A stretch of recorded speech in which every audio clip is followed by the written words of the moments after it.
Hello everyone. I am Dr. Shreyas, consultant urologist, uro-oncologist, and robotic surgeon at Fortis Hospital, Cunningham Road, Bangalore. So today we will be discussing about prostate enlargement and what are the solutions which we can help you out.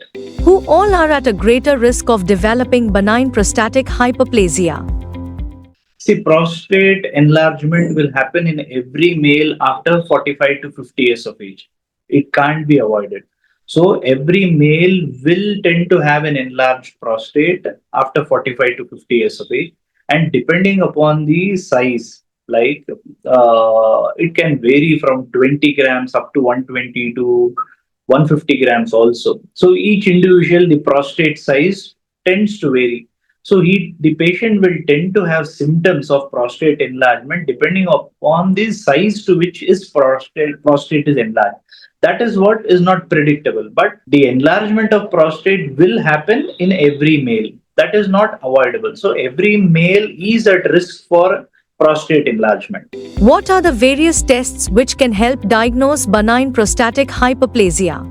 See, prostate enlargement, as I told you, tends to happen in every male. So, any male after 45 to 50 years of age has to visit a urologist to get a checkup every yearly.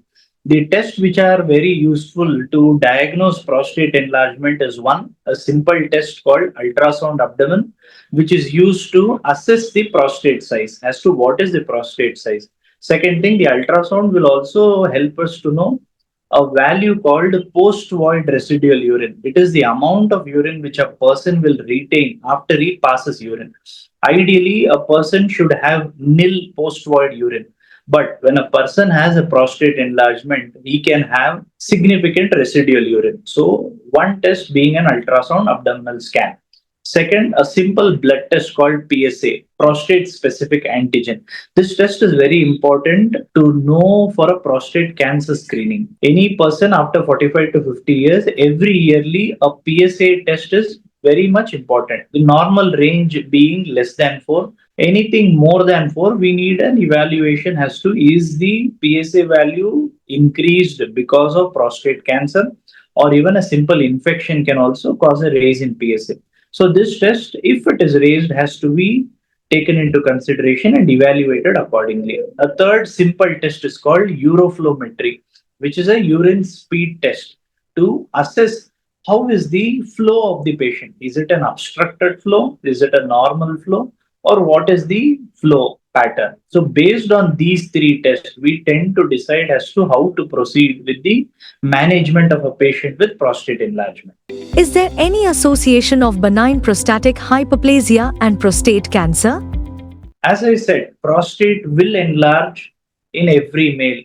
It can be two types. Either it can be a prostate enlargement, which is an harmless enlargement of the prostate, which is called benign prostatic hyperplasia. If it is a harmful enlargement of the prostate, then it is called prostate cancer. So, as such, there is no association between a benign enlargement of prostate and prostate cancer, but prostate enlargement happens in both. But one being a simple, harmless type of enlargement, which can be managed with medication and other remedies. Another is a harmful enlargement of the prostate, which is called a prostate cancer. What are the treatment options available for patients with benign prostatic hyperplasia?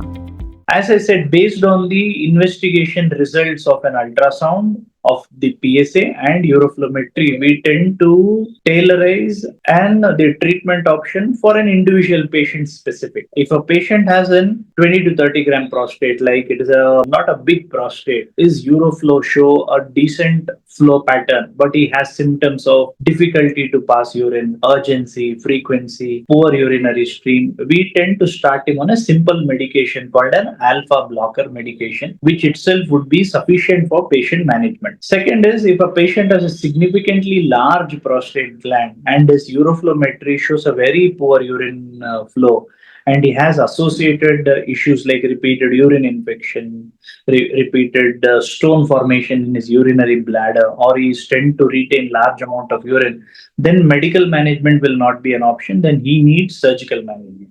So the different types of surgical management is one, a standard procedure which has been performed over years called TURP, that is transurethral resection of prostate, which is done by monopolar and bipolar technique. The latest thing is laser TURP, where we use an energy source called thulium and holmium laser. It is called TULEP and HOLEP. That is thulium laser enucleation of prostate and holmium laser enucleation of prostate. This is to remove the prostate using laser source. The latest techniques which have evolved over the past 1 to 2 years is one, a technique called Eurolift. Eurolift is a technique where pillars are used to just retract the prostate. Here, the prostate resection will not be performed. It is mainly useful for patients with high risk who are not eligible or not fit for anesthesia, and it is a sexually preserving procedure. So, Eurolift is one of the latest technique which can be used.